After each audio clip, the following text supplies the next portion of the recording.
बिस्मिल्लाहिर्रहमानिर्रहीम। अस्सलामुअलैकुम प्यारे बच्चों। मेट्रोपॉलिटन स्कूल जमात पंजुम की उर्दू की क्लास। उम्मीद है आप सब खैरियत से होंगे और अपने नए सबक की खाके के लिए तैयार होंगे। तो बेटा आज जो हम आपको पढ़ाने जा रहे हैं, आपने यहाँ लिखा हुआ भी देखा होगा उन्वान कवायद। जी हाँ, हम आज आपको कवायद के हवाले से जो कलमा पढ़ाने जा रहे हैं वो है ज़मीर। जी, ज़मीर को पढ़ाने से पहले थोड़ी सी आपकी गुज़िश्ता मालूमात का हवाला दूँ। आप क्लास 1 से पढ़ते आ रहे हैं इस्म के बारे में कि इस्म किसको कहते हैं। किसी भी शख्स के, चीज़ के, जगह के नाम को इस्म कहते हैं। आज जो हम ज़मीर पढ़ने जा रहे हैं, ये ज़मीर वो कलमा है जो इस्म की जगह इस्तेमाल होता है। क्यों होता है? इसलिए होता है कि बेटा जब हम आम बोलचाल, गुफ्तगू या बातचीत करते हैं तो उसमें अगर हम इस्म को किसी शय के या किसी शख्स के बार बार लेते हैं तो बात में रब्त पैदा नहीं होता। बाज़ औक़ात गुफ्तगू बहुत मुश्किल हो जाती है, तो हम ज़मीर का इस्तेमाल करते हैं। हम इसमें ज़मीर या ज़मीर के कलमे का इस्तेमाल करते हैं।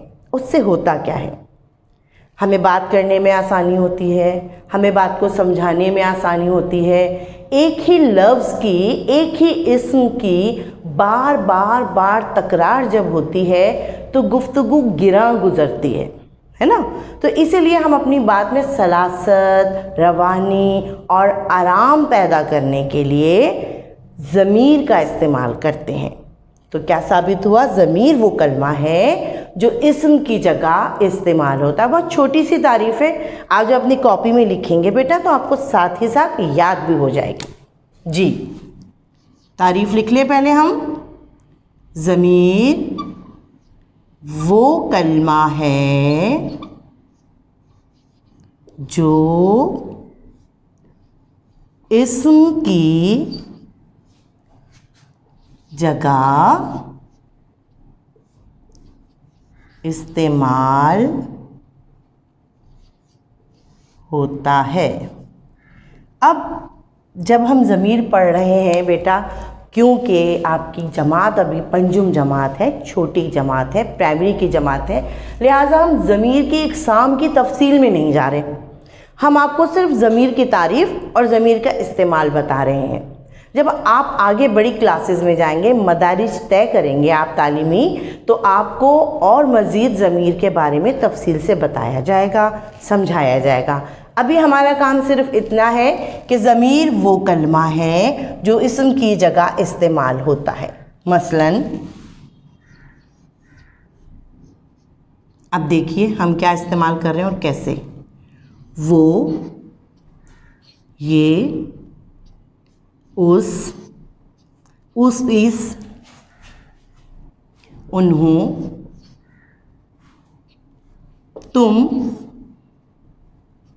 आप, वगैरह वगैरह। ठीक है,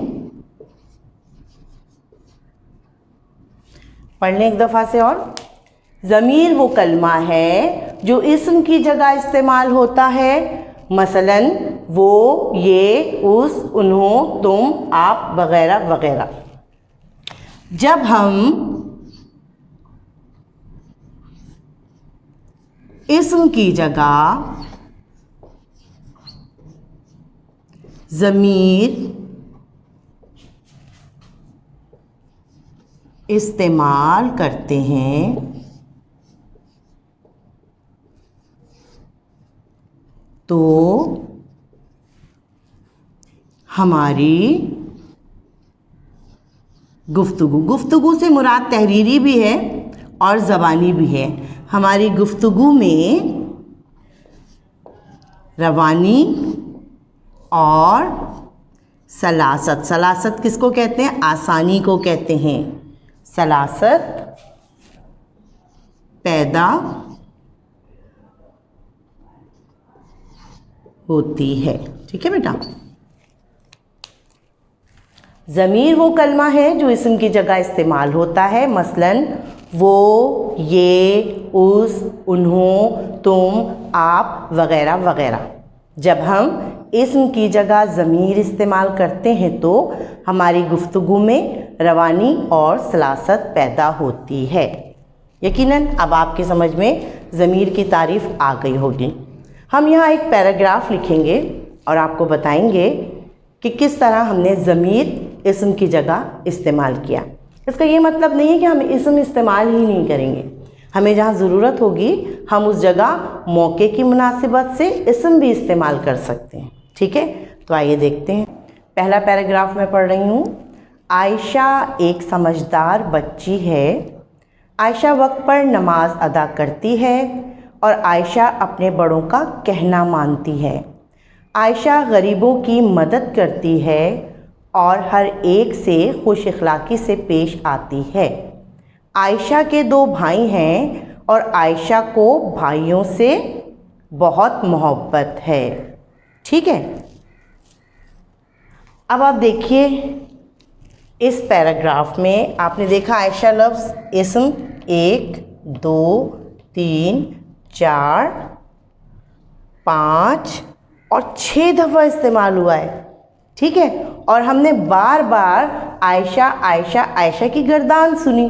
ठीक है, अब बात तो ये भी सही है, पैराग्राफ तो ये भी दुरुस्त है, लेकिन जब हम इसको ज़मीर के साथ इस्तेमाल करेंगे इस पैराग्राफ को, तो अब इसकी हैयत और इसकी आसानी, सादगी और रवानी देखिएगा। अब मैं दोबारा से पढ़ती हूँ। आयशा एक समझदार बच्ची है। वो वक्त पर नमाज अदा करती है और वो अपने बड़ों का कहना मानती है। वो गरीबों की मदद करती है और हर एक से खुश अखलाक़ी से पेश आती है। उसके 2 भाई हैं और उसे अपने भाइयों से बहुत मोहब्बत है। अब देखिए, पढ़ने में भी आसानी, सुनने में भी अच्छा लगा। तो ये है ज़मीर का इस्तेमाल। अब हम देखते हैं इसमें ज़मीर इस्तेमाल कहाँ कहाँ हुआ। अब आप नोट कीजिएगा, जहाँ जहाँ आयशा आयशा आयशा, पहला लफ्ज़ आयशा हमने यूँ लिखे रहने दिया बेटा कि इस्म की ज़रूरत है। यहाँ पे बग़ैर इस्म की ज़रूरत के पूरी बात मुकम्मल नहीं होगी, लिहाजा यहाँ इस्म मौजूद है। आयशा एक समझदार बच्ची है। वो वक्त पर नमाज अदा करती है और वो अपने बड़ों का कहना मानती है। वो गरीबों की मदद करती है और हर एक से खुश अखलाक़ी से पेश आती है। उसके 2 भाई हैं और उसे अपने भाइयों से बहुत मोहब्बत है। ये देखिए, तो आपने देखा कि हमने यहाँ दोबारा इस्म की जगह वो, उस और इसे इस्तेमाल किया। ठीक है बेटा, तो मुझे उम्मीद है कि जब हमने आपको इस्म के साथ एक पैराग्राफ और इसमें ज़मीर के साथ एक पैराग्राफ लिख के समझाया है, तो अब आपके बात अच्छी तरह समझ में आई होगी कि इसमें ज़मीर का इस्तेमाल क्या है और इसमें ज़मीर कहते किसको हैं। आइंदा जो हम आपको होमवर्क देने वाले हैं, तफ़वीज़ कार मिलने वाला है, वो आपका ऐसे ही एक पैराग्राफ दिया जाएगा और आपको उसमें इसमें ज़मीर लगाना होगा। ठीक है बेटा, तो ये आपका होमवर्क होगा जो आपको व्हाट्सएप के ज़रिए दिया जाएगा। आइए अब हम आज ही के दिन का दूसरा काम करते हैं। जो हम दूसरा काम आपको करवा रहे हैं वो है अल्फाज मुतरादिफ। अल्फाज मुतरादिफ क्या है? अक्सर आपने अल्फाज ज़िद का काम किया है, जिसका मतलब ये है कि मायने के लिहाज से उलट अल्फाज। मुतरादिफ का मतलब है एक जैसे मायने वाले अल्फाज, यानी लिखने में तो अलग होंगे, बोलने में और सुनने में भी अलग होंगे, लेकिन उनके मायने एक जैसे होंगे। मिसाल के तौर पर मैं आपको ये मिसाल देती हूँ, आपकी वालदा है घर में, बाज़ बच्चे उनको अम्मी कहते हैं, बाज़ मम्मा कहते हैं, बाज़ माँ कहते हैं। है कौन? है तो वालदा ही। इसी तरह वालिद है, कोई पापा कहता है, कोई अब्बू और कोई डैडी। तो इससे क्या साबित हो रहा है? शख्सियत एक है, और उसके नाम अलग अलग, यानी कोई शय एक हो लेकिन उसके मायने एक जैसे हो तो वो अल्फाज मुतरादिफ अल्फाज कहलाते हैं। यहाँ 10 अल्फाज मैंने लिखे हैं, उस्ताद, फलक, रोशनी, हिकमत, इज्जत, धरती, इंतकाल, दिन, सदा और माह। आइए देखते हैं इनके मुतरादिफ क्या है। उस्ताद, मुअल्लिम, ठीक है। फलक, आसमान, रोशनी, उजाला, हिकमत, समझदारी, ठीक है। इज्जत, एहतराम,